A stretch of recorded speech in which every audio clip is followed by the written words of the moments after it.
ओम नमो भगवते वासुदेवाय। नमस्कार दोस्तों, जय श्री कृष्ण। स्वागत है आप सभी का हमारे चैनल भक्ति ज्ञान में। दोस्तों, आज मैं आपको गरुड़ पुराण के 5वें अध्याय की कथा सुना रहा हूँ। गरुड़ जी ने कहा, हे केशव, जिस जिस पाप से जो जो चिन्ह प्राप्त होते हैं और जिन जिन योनियों में जीव जाते हैं वह मुझे बताइए। श्री भगवान ने कहा, नरक से आए हुए पापी जिन पापों के द्वारा जिस योनि में आते हैं और जिस पाप से जो चिन्ह होता है वह मुझसे सुनो। ब्रह्म हत्यारा क्षय रोगी होता है, गाय की हत्या करने वाला मूर्ख और कुबड़ा होता है, कन्या की हत्या करने वाला कोढ़ी होता है और ये तीनों पापी चांडाल योनि प्राप्त करते हैं। स्त्री की हत्या करने वाला तथा गर्भपात कराने वाला पुलिंद भिन्न होकर रोगी होता है। पर स्त्री गमन करने वाला नपुंसक और गुरु पत्नी के साथ व्यभिचार करने वाला चर्म रोगी होता है। मांस का भोजन करने वाले का अंग अत्यंत लाल होता है। मद पीने वाले के दांत काले होते हैं। लालच वश अभक्ष भक्षण करने वाले ब्राह्मण को महोदर रोग होता है। जो दूसरे को दिए बिना मिष्टान खाता है उसे गले में गंडमाला रोग होता है।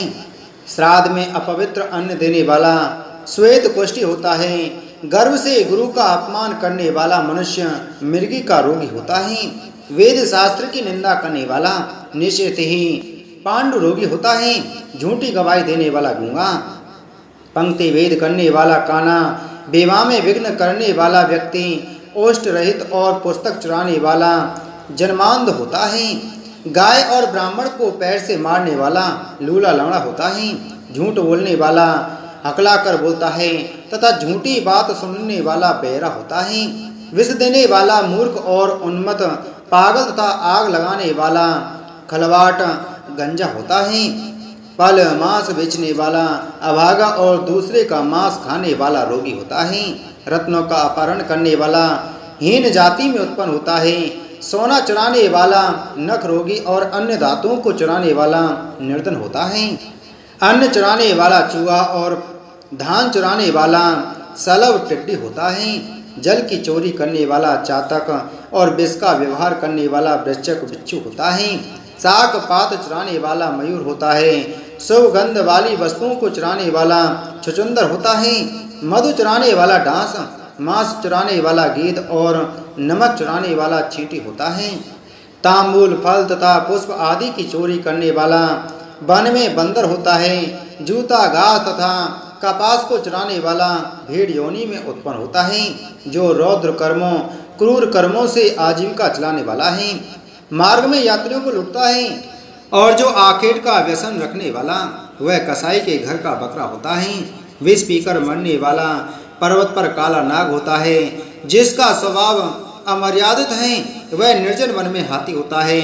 बलि वैश्वदेव न करने वाले तथा सब कुछ खा लेने वाले द्विज ब्राह्मण क्षत्रिय वैश्य और बिना परीक्षण किए भोजन कर लेने वाले व्यक्ति निर्जन वन में व्याघ्र होते हैं। जो ब्राह्मण गायत्री का स्मरण नहीं करता और जो संध्योपासना नहीं करता, जिसका अंत स्वरूप दूषित तथा ब्राह स्वरूप साधु की तरह प्रतीत होता है, वह ब्राह्मण बगुला होता है। जिनको यज्ञ नहीं करना चाहिए उनके यहाँ यज्ञ कराने वाला ब्राह्मण गांव का सुअर होता है।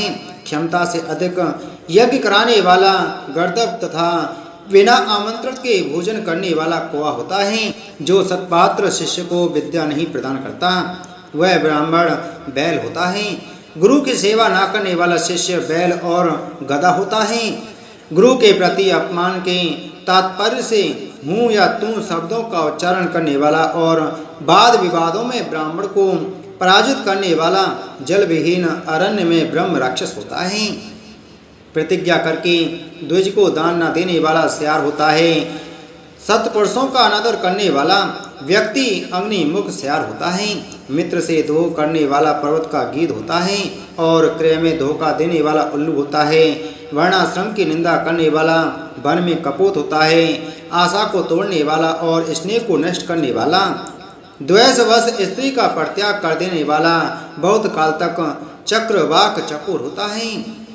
माता पिता गुरु से द्वेष करने वाला तथा बहन और भाई से शत्रुता करने वाला हजारों जन्मों तक गर्भ में या योनि में नष्ट होता रहता है।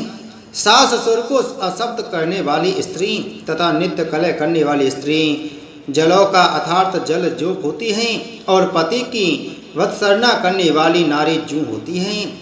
अपने पति का परित्याग करके पर पुरुष का सेवन करने वाली स्त्री वल्गुनी, चमकादरणी, छिपकली अथवा दो मुंह वाली सर्पणी होती है। सागोत्र के स्त्री के साथ संबंध बनाकर अपने गोत्र को विनष्ट करने वाला तरक्ष, लकड़बग्गा और सल्लक शाही होकर रीच योनि में जन्म लेता है। तापसी के साथ व्यभिचार करने वाला कामी पुरुष मरु प्रदेश में पिशाच यौन होता है और अप्राप्त यौवन से संबंध करने वाला वन में अजगर होता है। गुरु पत्नी के साथ गमन की इच्छा रखने वाला मनुष्य क्रकलास गिरगिट होता है। राजपत्नी के साथ गमन करने वाला ऊंट तथा मित्र की पत्नी के साथ गमन करने वाला गधा होता है। गुदा गमन करने वाला विष्टा भोगी सुअगर तथा सूत्रगामी बैल होता है। जो महाकामी होता है वह काम लंपट घोड़ा होता है। किसी के मरण शौच में एकादशा तक भोजन करने वाला कुत्ता होता है। ददैव द्रव्य भोक्ता देवलक ब्राह्मण मुर्गे की योनि प्राप्त करता है। जो ब्राह्मण धन द्रव्यार्जन के लिए देवता की पूजा करता है वह देवलक कहलाता है। वह देव कार्य तथा पितृ कार्य के लिए निंदनीय है। महापातक से प्राप्त अत्यंत घोर एवं दारुण नरकों को भोग प्राप्त करके महापातकी व्यक्ति कर्म के क्षय होने पर पुनः इस मृत्यु लोक में जन्म लेते हैं। ब्रह्म हत्यारा गधा ऊंट और महिषी की योनि प्राप्त करता है तथा सुरापान करने वाला भेड़िया कुत्ता एवं सियार की योनि में जाते हैं। स्वर्ण चुराने वाला कृमि कीट तथा पतंग की योनि प्राप्त करता है। गुरु पत्नी के साथ गमन करने वाला क्रमशः तृण, गुल्म तथा लता होता है। पर स्त्री का हरण करने वाला, धरोहर का हरण करने वाला तथा ब्राह्मण के धन का अपहरण करने वाला ब्रह्म राक्षस होता है।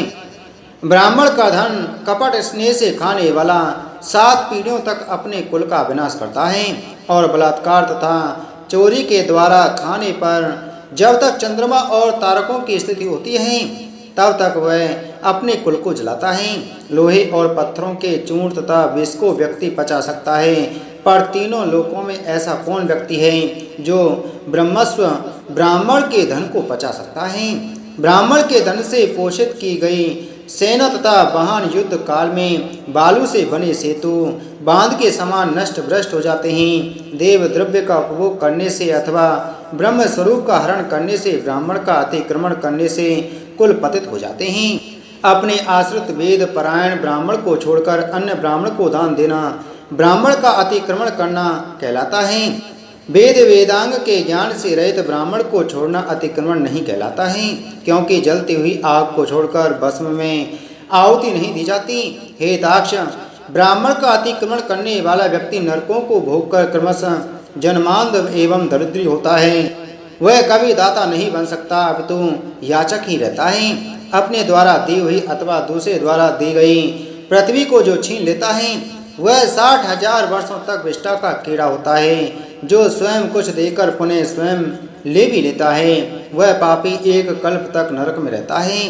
जीविका अथवा भूमि का दान देकर यत्न पूर्वक उसकी रक्षा करनी चाहिए। जो रक्षा नहीं करता प्रत्युतः उसे हर लेता है वह पंगु अर्थात लंगड़ा कुत्ता होता है। ब्राह्मण को आजीविका देने वाला व्यक्ति 1 लाख गोदान का फल प्राप्त करता है और ब्राह्मण की वृत्ति का हरण करने वाला बंदर, कुत्ता तथा लंगूर होता है। हे खगेश्वर, प्राणियों को अपने कर्म के अनुसार लोक में पूर्वोक्त योनियों तथा शरीर पर चिन्ह देखने को मिलते हैं। इस प्रकार दुष्कर्म करने वाले जीव नारकी यातनाओं को भोगकर अवशिष्ट पापों को भोगने के लिए इन पूर्वोक्त योनियों में जाते हैं। इसके बाद हजारों जन्मों तक तिर्यक पशु पक्षी का शरीर प्राप्त करके वे बोझा ढोने आदि कार्यों से दुख प्राप्त करते हैं। फिर पक्षी बनकर वर्षा, शीत तथा आतप से दुखी होते हैं। इसके बाद अंत में जब पुण्य और पाप बराबर हो जाते हैं तब मनुष्य की योनि मिलती है। स्त्री पुरुष के संबंध से वह गर्भ में उत्पन्न होकर क्रमशः गर्भ से लेकर मृत्यु तक के दुख प्राप्त करके पुनः मर जाता है। इस प्रकार सभी प्राणियों का जन्म और विनाश होता है। यह जन्म मरण का चक्र चारों प्रकार की सृष्टि में चलता रहता है। मेरी माया से प्राणी रहट घटी यंत्र की भांति ऊपर नीचे की योनि में भ्रमण करते रहते हैं। कर्म पास बंधे रहकर कभी वे नरक में और कभी भूमि पर जन्म लेते हैं। दान न देने से प्राणी दरिद्र होता है। दरिद्र हो जाने पर फिर पाप करता है। पाप के प्रभाव से नरक में जाता है और नरक से लौटकर पुनः दरिद्री और पुनः पापी होता है।